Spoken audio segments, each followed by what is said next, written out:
World Bank President Robert Zoellick says there may come a time when the dollar is no longer the world's reserve currency, but the dollar's demise is not inevitable. Zoellick spoke to Bloomberg's Peter Cook today in Washington, and Peter joins us now to rehash that conversation. Peter? Well, Lori, it's not often you get the president of the World Bank's opinion on the future of the dollar, but that's exactly what Robert Zoellick did in his speech Monday and earlier today with me at the World Bank's headquarters. Robert Zoellick, thank you for joining us here on Bloomberg. Pleased to be with you.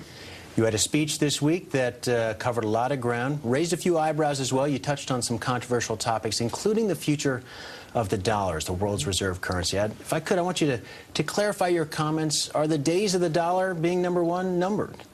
Well, the point of the speech was to say that the dollar today, of course, remains the predominant reserve currency, but nothing's guaranteed. And so what I was trying to identify was that this is something that Americans shouldn't take for granted. I think they do take for granted. We've been fortunate to live off the past legacy of other Americans' efforts. So when it comes time to printing dollars or issuing bonds, it's not hard to do. I, at the World Bank, deal with a lot of countries that would be very, very pleased to have the same freedom. And so what I pointed out in the speech was, coming out of this crisis, what the United States does with its budget deficits, its spending, what it does with its overall monetary policy, trying to come out of these problems without stimulating inflation, will be critical for this tremendous asset that America has. Do you have a sense right now, your level of confidence, America's prepared to make those tough choices?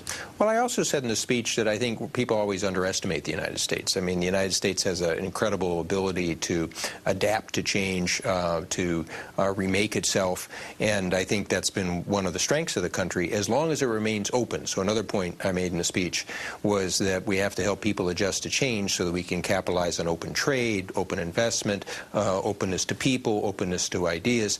But the point of the speech is partly to make sure that people are focusing on these issues so we don't take it for granted. In that transition period when, again, there may be, as you mentioned, countries experimenting with the idea of using special drawing rights, perhaps, alternatives to the dollar, will we see a lot of currency volatility, and does that worry you? Well, you raise a good point, and one of the points I mentioned in the speech was that, of course, if you're going to move away from the dollar, it's compared to what? And I talk a little bit about the performance of the euro and the strong performance of the European Central Bank, and I also talk about the fact that I don't expect this to happen for a while, but I outline why I think the renminbi, the Chinese currency, is going to move to a more international position. Now, all of those things, I think, will lead to people to have choices, and so that certainly means the potential for volatility.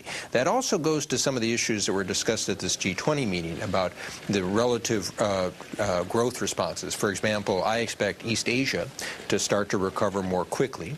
That'll put a question in front of some of the central banks in the region. They normally follow the Fed because they are sensitive to their currency exchange rates. If they do that, they might find themselves in an inflationary period. On the other hand, if they raise interest rates more quickly, that may move capital. That could lead to the appreciation of their currencies compared to the dollar.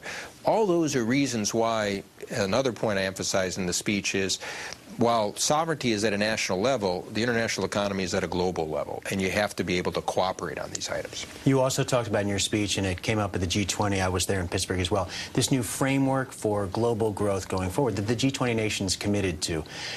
Did I hear a hint of skepticism in your speech that you're not convinced, without enforcement mechanisms, that these G20 nations are going to abide by this notion that they're going to address their imbalances? I think this is a good move in the direction of cooperation.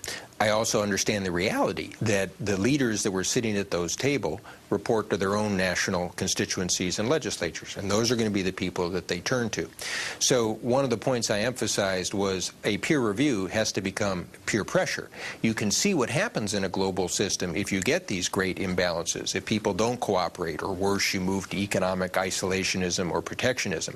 So I'm a realist. I accept the political economy of the world as it exists, but I'm trying to say you can create frameworks and use institutions like the World Bank, the IMF, the World Trade Organization to try to press people towards cooperative solutions, and part of our job is to find the points of mutual advantage. For example, as the developing countries grow, they're going to buy from developed countries. So if we're worried that the U.S. consumer is not there to provide the source of demand, let's get the financing for some of the developing countries where they have fiscal space so we can get a stronger recovery.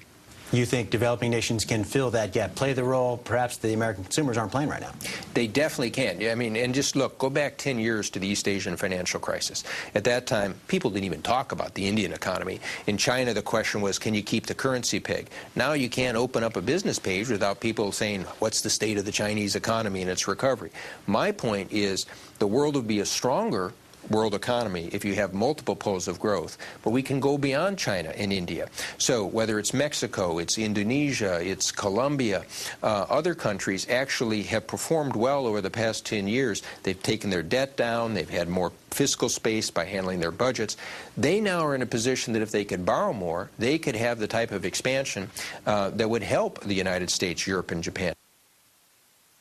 World Bank President Robert Zoellick, and coming up at 2:10 Eastern Time, we're going to hear more from Bob Zoellick, including his assessment of the global economy. Is the recovery sustainable? Whether it's time to start implementing exit strategies around the world, and whether the World Bank has the funds that it needs to help poor nations through this financial crisis as it continues around the world. And Lori, also going to hear what he has to say about his own future at the bank. So that's coming up at 2:10 Eastern Time. Peter, a masterful interview. I'm curious, is it fair to say that Zoellick himself isn't confident that the U.S. dollar will remain the world's preferred reserve currency? Well, I think what he wants to open up here is a conversation. This is a topic that a lot of people have been discussing. He weighed in on it today, saying, again, it's not inevitable, but America cannot take the dollar for granted, and it is decisions that will be made here in the United States that will largely affect what happens to the dollar, whether or not it remains the world's reserve currency. This is someone who worked in the Treasury Department, worked in government, worked on Wall Street as well, so he has a lot of different vantage points on it. In his position right now as World Bank president, he has a larger international constituency. He's clearly speaking to all those folks. Does he think the renminbi, China's currency, is catching up to the dollar in that status? What he said in his speech is that it's going to be a force, and the time frame he put on it is 10 to 20 years. He made the point clearly that China has a lot of decisions on its own that need to be made before the renminbi can really challenge the U.S. dollar. But again, he said it's going to be a force, and maybe that's sooner rather than later. Again, markets will decide that to some extent. Indeed. Peter Cook, thank you for that, and we'll look forward to the remaining part of your interview with Bob Zoellick.